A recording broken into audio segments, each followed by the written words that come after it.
Hello,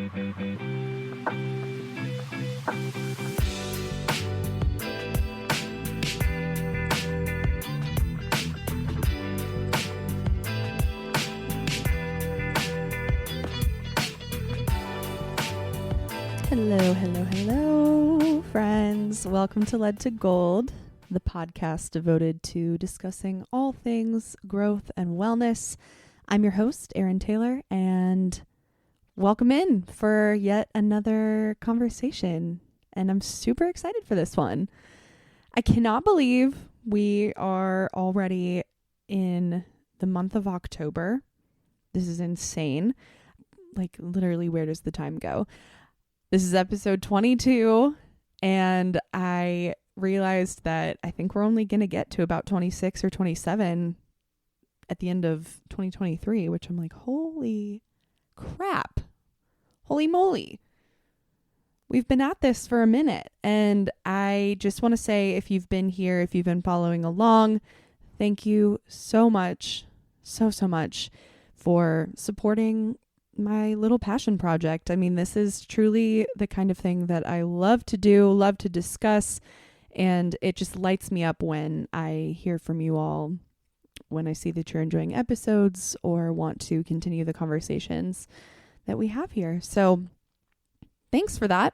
And if you're new, I'm so happy to have you. Welcome in. I hope you get something out of this episode or any other episode that you find yourself stumbling into.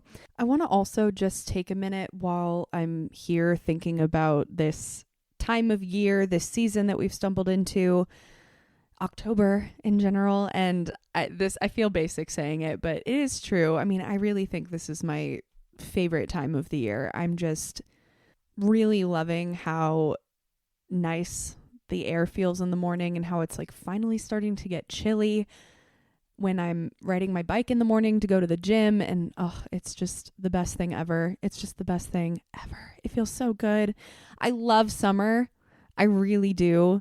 But there's something so refreshing and just like exciting and exhilarating about the crispness finally coming in. And it feels like it takes a long time nowadays for foliage to really like start doing its thing. But around here, when it really starts getting there, it's just so beautiful. And again, basic, but all I want to do is like take walks around the neighborhood all day and stare at the trees and drink my coffee and like invite my friends out to a brewery on the weekends and stare at more trees. And it's just like, I don't know, just fills me with all sorts of good feelings. So I hope you're there too. I'm hoping that you're able to take some time out of your day for the next few weeks, wherever you may be, to just like appreciate what's going on in the world, in the natural world around you. Because she's like really out here doing her thing and she looks amazing. And I'm just appreciating that right now. I'm just really trying to soak it all in, trying to take it slow and let it linger. Oh God, that was cringe. I'm sorry. Anyway, today we are going to be talking about something that might be a little bit of a hot take in my personal opinion, in my personal life, but I hope to lead it in a direction where it makes sense for the majority. And I think once we get into the nitty gritty of it, hopefully it does. So essentially what we're talking about is this theory that I have sort of walked with for a lot of my life, and I forget about it from time to time. Actually, in all honesty, the past couple years, I've really forgotten about this. It's just something that hasn't really come up a whole lot. But when I find myself overall disappointed with the way that life is going, or I find myself just kind of stuck in a rut of thinking that things aren't as good as they should be, or like I'm not reaching my goals fast enough. I want to be better. I want to do better. I want to have better things going on in my life. And I think we all get there from time to time. I just start to get in this thought loop of, I'm not meeting my own expectations. Things aren't going the way I want them to be going.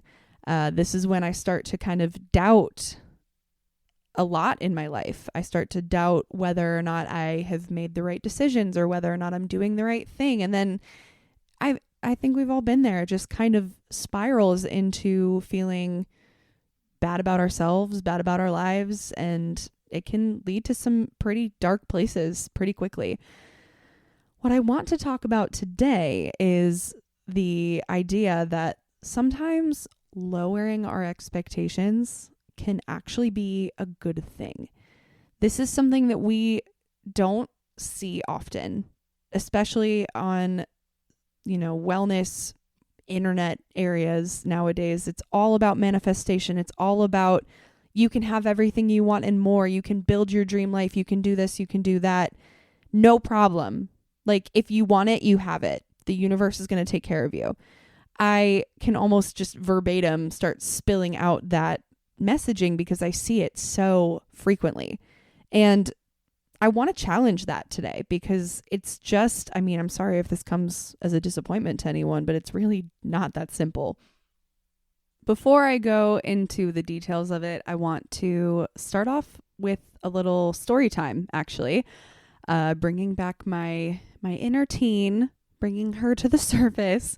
And again, this is something that I haven't thought about in a while, but when I was starting to get this messaging coming back up for me and wanting to sort of talk about it and do something with it, I remembered this time in my life, and it was the summer of I think I was going into my sophomore year of high school, so I would have been 15.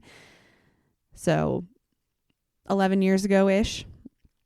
And I remember, like prime teenage years, I was a prime Tumblr girl. I was on Tumblr, like seeing all of this, just like teens living their beautiful, awesome lives and doing these beautiful, awesome things. And I really wanted that. So I remember I wrote out for that summer, the summer of 2012, a summer bucket list.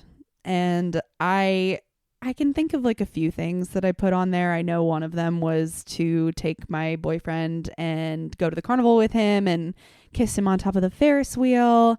And I probably had something in there about like doing a photo shoot with my friends and like sneaking out, or I don't know, just like all the things you want to do when you're a teenager. Like think of 30 things and put them all on a list. So anyway, I quite literally wrote out a list. It was 3 pages long. I remember that. 3 pages long, full of just checkbox items that I really wanted to do.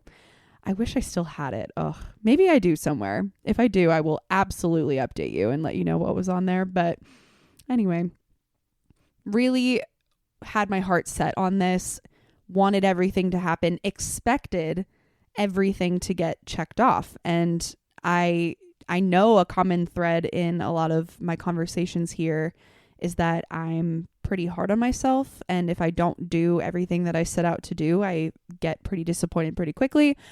So same when I was 14, 15, I really, really expected and wanted to check every box off of that list, even though there were quite literally like 30 plus things. And yeah, obviously they didn't all happen, obviously. And I remember being like so upset, borderline depressed over it. I mean, I truly was just like, God, my life sucks. I don't even know how to have fun. Like, I don't even know how to check off a summer bucket list, have a good, fun, awesome, fulfilling summer. And the fact that I did not do all of those things that I set out to do, looking back, maybe it wasn't as severe as I think of it now, but I do remember feeling like I kind of just like ruined my summer because I had such high expectations and so many things I wanted to do that I didn't get to do. So on the flip side, I remember being that brooding, angsty, upset teenager at the end of August when there's about a couple days left of summer and school's coming back in. And I remember telling my friends, I was like, I don't have any expectations for sophomore year. And I don't want to put any expectations on it. Like, Maybe it sucks. Maybe it's great. I don't know. I don't care. I'm just going to see what happens. So in other words, I was taking the exact opposite approach to the coming school year than I did to that summer.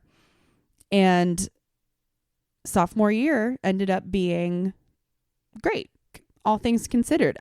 Learning a lot, doing a lot of those things that I really wanted to do that I didn't get to do, and also not putting the pressure on myself to do them. Like they just happened. They just kind of naturally happened, which is the beauty of not setting a due date on things, you know? So that's the story. And ultimately, that is kind of the lesson that I want to chat about today. But I want to also get into some of the details and how we can practice this in perhaps more complicated contexts than a summer bucket list when you're 15. Going back to what I said at the start of this episode is just putting our brains kind of on the standard messaging that we're now getting about having high expectations, living your dream life, manifesting, all of those things. It feels, especially if you are close to a wellness circle, that everybody talks about manifestation. And I believe that the sort of the expectation, if you will, of manifestation has gone out the window. A lot of people have taken it and twisted it into something that it's not, which we'll get into. But other than that, I see a lot of really, really high expectations in and for relationships, which I will also get into because I feel like that could potentially be a hot take. Generally just like wanting the universe to completely take care of you and make sure that all of your needs are met. And all of these things require some deep diving. Manifestation. So manifestation, I want to give an actual definition to it just so we understand like what we're working with and what it's supposed to be, not perhaps what it has become. So manifestation is an event, action, or object that clearly shows or embodies something theoretical. It's also defined as the action or fact of showing something or an appearance of something. So when we manifest, we are making something appear. We are making something happen, right? This is a very simple definition, not, in my opinion, hard to understand, but a lot of people have taken it to mean more along the lines of like, if you speak something, if you say that something is going to happen and you believe that it's going to happen, then it's going to happen, which just speaking something into existence that's not how it works. I mean, a lot of people, it gets almost complex because I really, really hope that not everybody believes this as simple as I'm saying it right now. But on social media, it appears that simple. It's kind of hard to explain. In other words, I know that I hope that most people would not expect me to become a billionaire if I just sit here and go, I'm going to become a billionaire one day. I'm going to be a billionaire one day. I'm going to be a billionaire next week. Fuck it. I can manifest that. I'm going to be a billionaire next week. A lot of ways that you see manifestation portrayed in social media makes it sound this easy. It's not, but a lot of people don't want to say up front that it's not that easy. So that's one thing, right? And I think especially younger people being exposed to this kind of thinking, that can be damaging. It can make young people believe that like, oh, just by voicing something, I'm going to get something. In other words, I don't have to work to get that thing. I don't have to actually like take action steps to make it happen. It's just going to happen by me believing that it's going to happen. So, you know, it's a harder lesson to learn down the line, kind of like I did. Another thing, high expectations in relationships. This is one that I find quite interesting because, again, I think we should have high expectations in relationships. I think we should look out for ourselves, know what we want, and expect that whoever we let into our lives is going to be a good person for us. Like, yes, obviously, have expectations. Let good people into your life. However, something that I've been seeing a lot in, again, kind of wellness circles, intimacy, relationship coaching circles, is this expectation of calling in like the heightened man. And I'm saying this from a cis female perspective, but this could be for anyone. Like calling in an enlightened man, calling in a man who matches your energy and will protect you and provide for you and is wealthy and is beautiful and like knows how to have great sex and like all of the perfect, dreamy, amazing things that we would want in a mature man, right? So I guess the discourse that I see around this is, let's say somebody gets out of a not so great relationship for whatever reason, it ends, and now they're calling in this man, like that guy, right? And similar to manifestation, just kind of believing that it's going to happen is enough.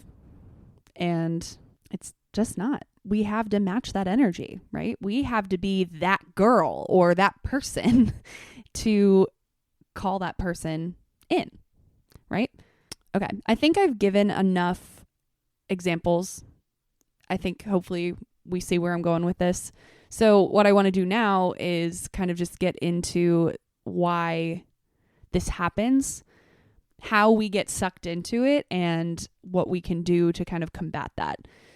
The first thing I really want to harp on and come to terms with about this line of thinking, this line of, you know, if I just believe something's going to happen, if I say it out loud and I want it bad enough, it'll happen.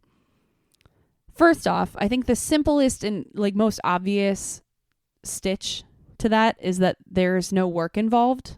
Just by thinking it, you're not taking any action steps. You're not doing anything to make something happen.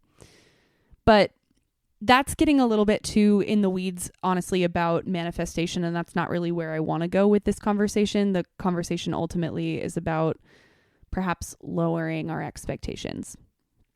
So another thing that I want to focus on truthfully is the psychological concept of an external versus an internal locus of control. So if you're unfamiliar with that term, this is something that stuck with me when I took AP Psych in high school, and it has never left my brain because I just find this to be so true and so useful in daily life, and it's just a great thing to be aware of. So an external locus of control is when you at your core believe that you do not have control over your life. Other external circumstances are controlling your life.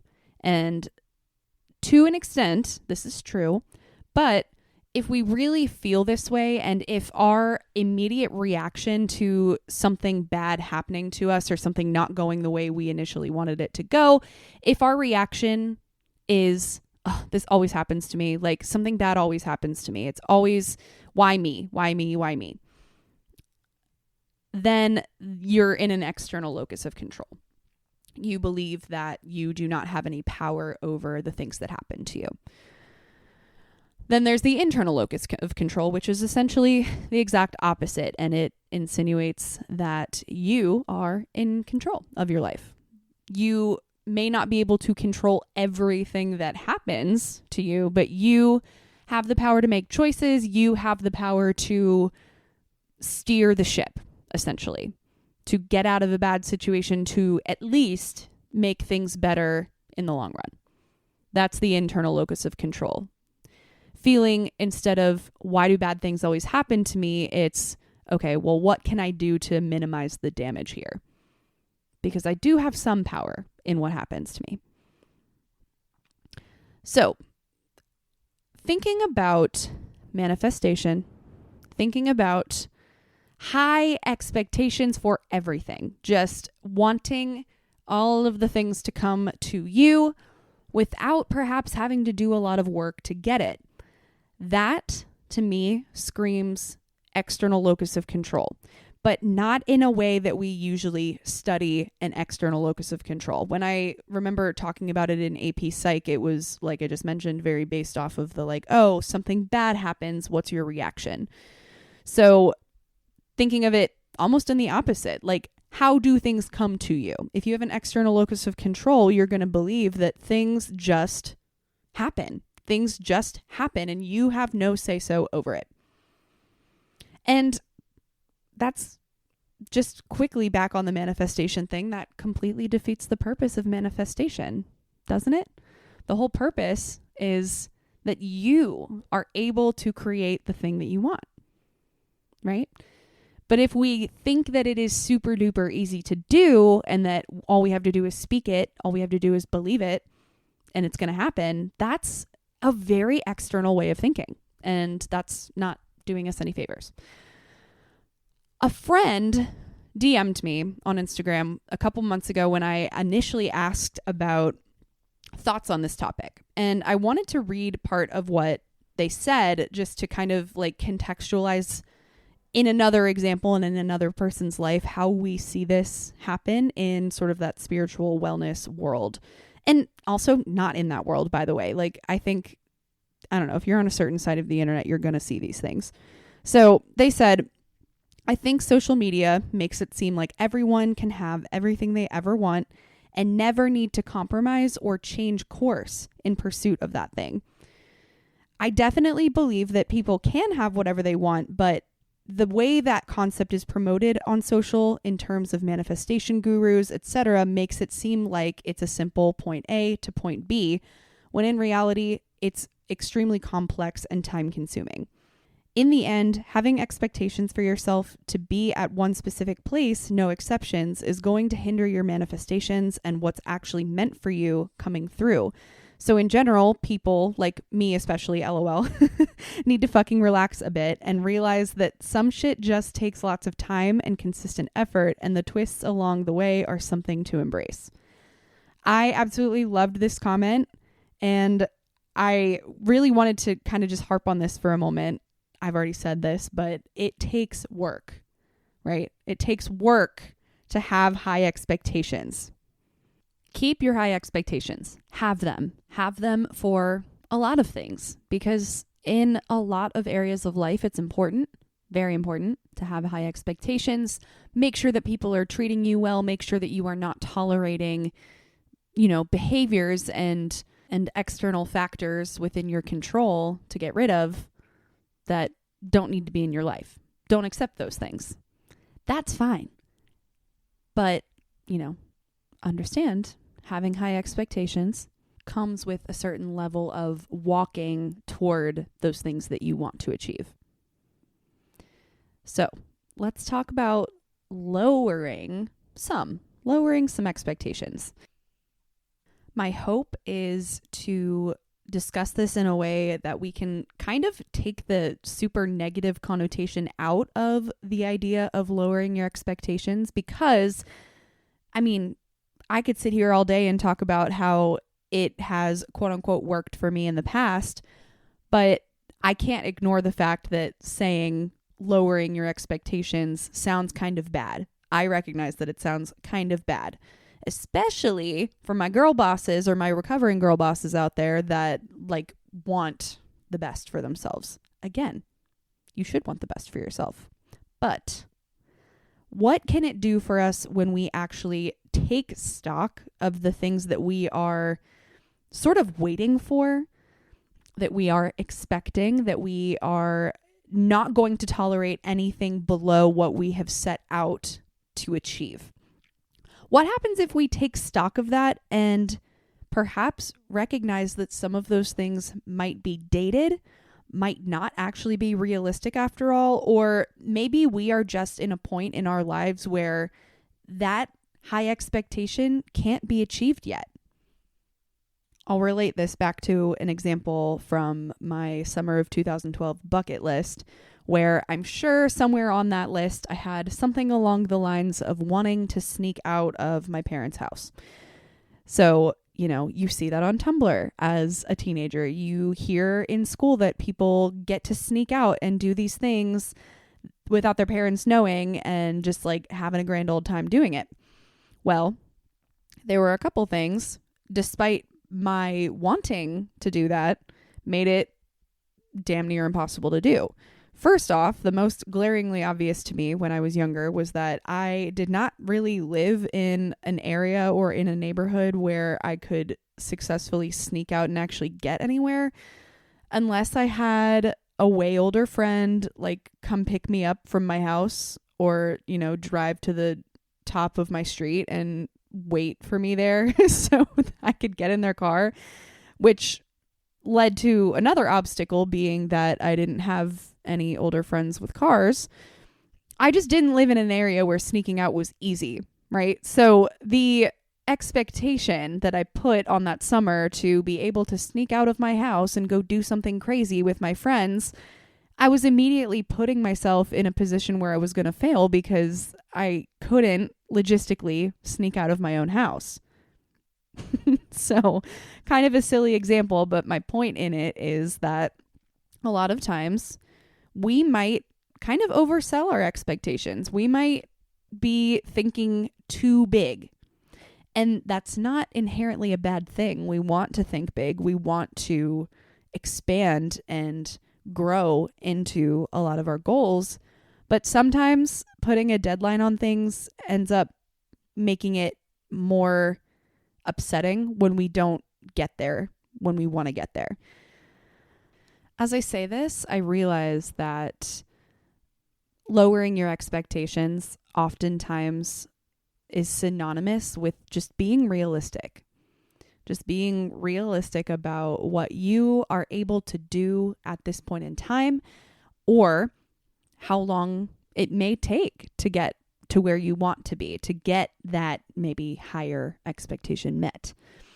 Another place where this comes into play is in relationships. So I alluded to this earlier, but this might be a little bit of a debate, but I do believe that there's something to be said for having really high expectations of another person, or when you're entering the dating scene, when you're looking for somebody who could potentially be a match, having really high expectations for them without having done some of that similar work on yourself, without being able to hold some of that yourself without another person in the picture.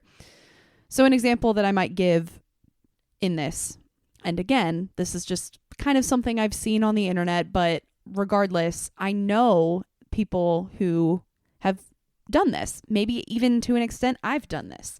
So let's say, as an example, you expect when you're not having a great time, when your mental health is dipping, when you're just in a rut and you need somebody to sort of support you, you expect your partner to be able to hold that energy for you.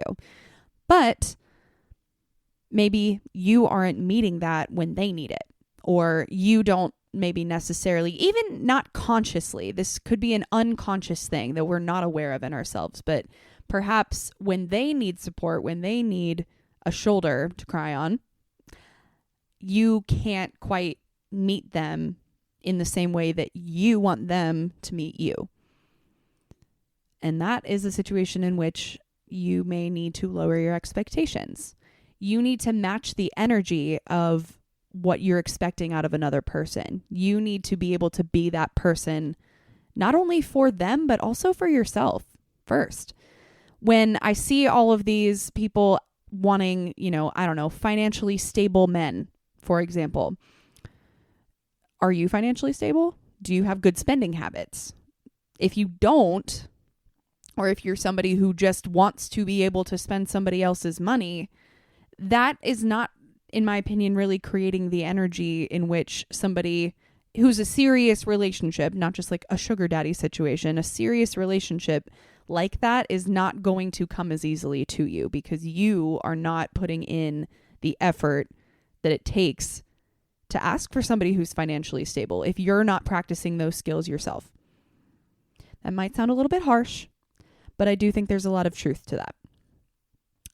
So, again, it may not be so much about lowering your expectations, saying, okay, well, maybe I don't need a financially stable person, but rather maybe I need to get a little bit better about that myself before I ask for a financially stable, wealthy person to enter my life. And that, of course, obviously is just one example out of an endless number of expectations that we could be holding for whatever enters our life. I want to also acknowledge and sympathize with the human condition, especially today, especially in 2023, where we again are fed all of these images and reels and highlights of strangers' lives that look so perfect and easy, and it is almost always made to look like it just kind of happened for them, or like in a lot of cases, yeah, some people do get lucky if we're thinking in terms of internet fame or, you know, the amount of followers, the amount of engagement that people are able to have online. Yeah, sometimes that does just happen from luck, but all things considered, you know what I'm talking about. People who look like they have picture perfect lives and they don't acknowledge how much work probably had to go into getting there, or how they were already set up for a life like that. You know, I can't really ignore the fact that a lot of people do just have inherent wealth that makes these things a lot easier for people to do. So I know this is a cliche at this point. I know it's all out there and we can only really internalize it to a point because social media is insidious in that way, unfortunately. But do not compare someone else's highlight reel to your real life, because it's not the same. It is not the same. The last conversation piece here actually goes back to that DM that I was sent from a friend when I was initially asking for thoughts on this idea. So going slightly back to manifestation, but also just in terms of like matching the energy, or there's a lot of jargon that can be put into this situation, but I'm going to read this first and then kind of dissect it with you all. So the message reads, I think so many people profit off of selling manifestation courses and the like with their quote unquote proven way to make XYZ happen in your life. They make it seem so simple, but of course they have to make it seem simple because they're trying to sell you something. It's not that I don't think that work is important or valuable, because I definitely do and would pay for advice on it, but I find it hard to swallow when I hear people making it seem so simple. And then people get their expectations up and then give up when something doesn't happen quickly or easily. This is not exactly a direct quote, but they said they literally heard on a podcast that some straight mid upper class girl boss ladies were advising people to spend literally tens of thousands of dollars investing in a program or something to quote unquote prove to the universe that they are ready for their manifestations. And when they don't acknowledge the role of their social or economic privilege, that makes it a problem. So yeah, let's talk about that. I think the message is loud and clear, but having high expectations / reaching your goals, achieving the things that you want out of life is just not that easy. Okay. And again, yes, this is kind of talking directly at what I was just saying about how we see all of these things pop up on our Instagram feeds or in TikToks or whatever, like everywhere. I've talked about this time and time again, and I'm going to continue to talk about it because it's so prevalent in 2023 in this current stage of society. We are constantly being blasted with information, and our brains, our little human brains that are so awesome and so amazing and miraculous and can do so much, cannot handle all of the information that we're being blasted with. I really do sometimes when I'm scrolling on Instagram, and I almost like have these moments where I leave my body for a second and I recognize all the quick little sound bites that are happening when I'm scrolling through reels or whatever it may be. And I literally picture a fire hose being blasted at my face, because that's what it feels like sometimes. Anyway, back to the point. One of the things that is getting absolutely screamed at us is that we can pay people. We can pay for these courses to better our lives, to help us reach these high expectations. But yeah, don't get it twisted. Of course, there are people out there that know what they're talking about. There are very qualified and very knowledgeable life coaches. You can seek them out if that is something that you feel like you would benefit from. But please, please, please have a healthy dose of skepticism when looking at courses or plans or just, I don't know, modules, whatever it is that are being suggested to you, that are being fed to you, that say, if you want to achieve all of your dreams, if you want to reach this amount of followers or have this amount of money or reach more people on social media or make this amount of money in however many days, it's always language like that. They're going to charge a lot of money and you're probably not going to get that thing. You're just not, because so much of this stuff boils down to individualized hard work that realistically you can't buy. You could potentially get advice. You could potentially tweak some of the practices that you're currently doing, but another random stranger on the internet cannot tell you exactly how to achieve your goals. They just can't. They don't know you. They don't know your life. So be extremely skeptical of these programs. I've been there. I've paid for some that did not deliver what they promised to deliver. So take it from me. Anyway, the bottom line in all of this is don't get rid of your high expectations. Don't think you're not deserving, but recognize that there will be work to be done. Recognize that if you are, this is ultimately what I want to get at, if you are stressing yourself out, making yourself upset, feeling depressed, feeling disappointed chronically, feeling even hopeless, like you're never actually going to get the things that you want to get, that's when we need to have some inner dialogue about what's realistic and what maybe we need to reconsider about our lives and our expectations. All of those beautiful, amazing, dreamy things are not going to come out of thin air. They're just not. Some of these things that we've been dreaming up, I don't know you. I can't prescribe that for you. Some of these things just may not happen for you. And that's life. That's life. The internet doesn't want you to know that. All of these influencers that make everything seem so beautiful and perfect and amazing and easy, they don't want you to know that. Because why would you follow them if that were true? Why would you listen to them if that were true? Anyway, that's essentially where I stand on expectations. And we've all, I believe, got a little bit of work to do in this area, even if it's something that doesn't routinely bother you, even if you feel like you are in a really good place.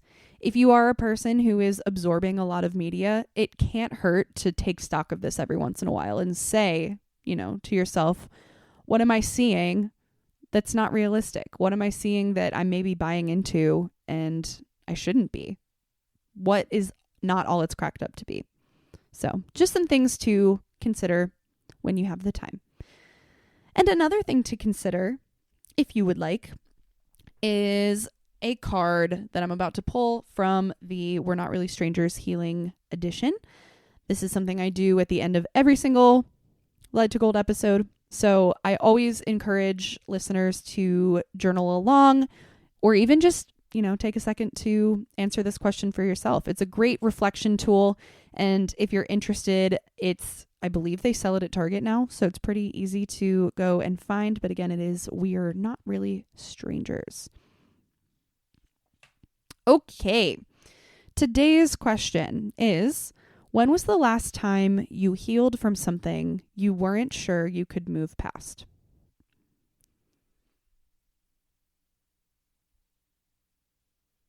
I haven't had anything really large like this come up in my life in a couple of years now, which feels honestly insane to say, and I'm extremely grateful for it.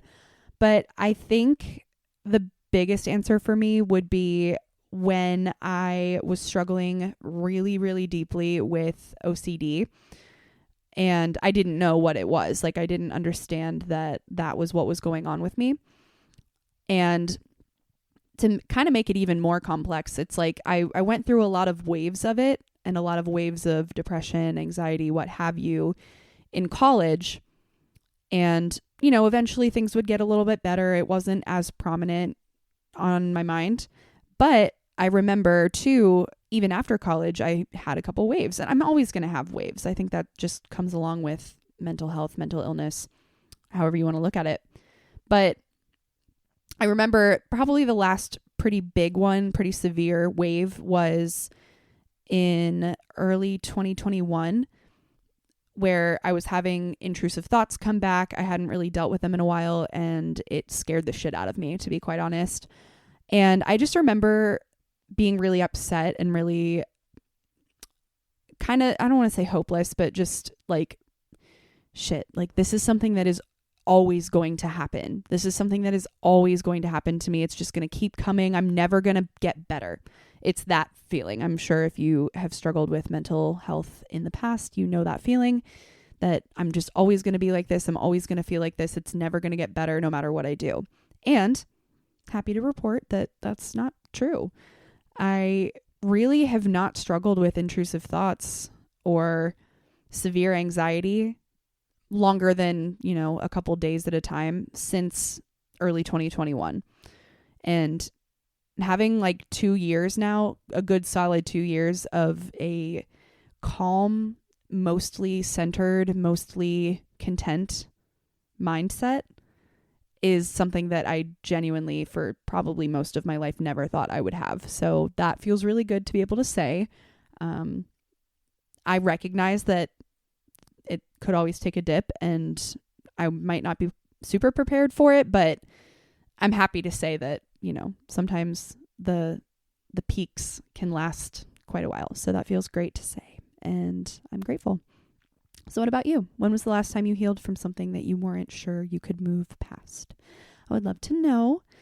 If you have any follow-up thoughts, ideas, comments about this episode or anything that we've discussed, feel free to reach out to me on Instagram. My DMs are open. I would love to hear from you. And in the meantime, I hope that you can settle into the coziness of fall, or maybe if you're on the other side of the continent, maybe if spring's blooming wherever you are, that feels great. Things are opening up, waking up. I hope wherever you are in the world, you're enjoying your surroundings and can continue to do some of that. I'm sending you so much love, so much gratitude, and I will see you here again in 2 weeks. Bye.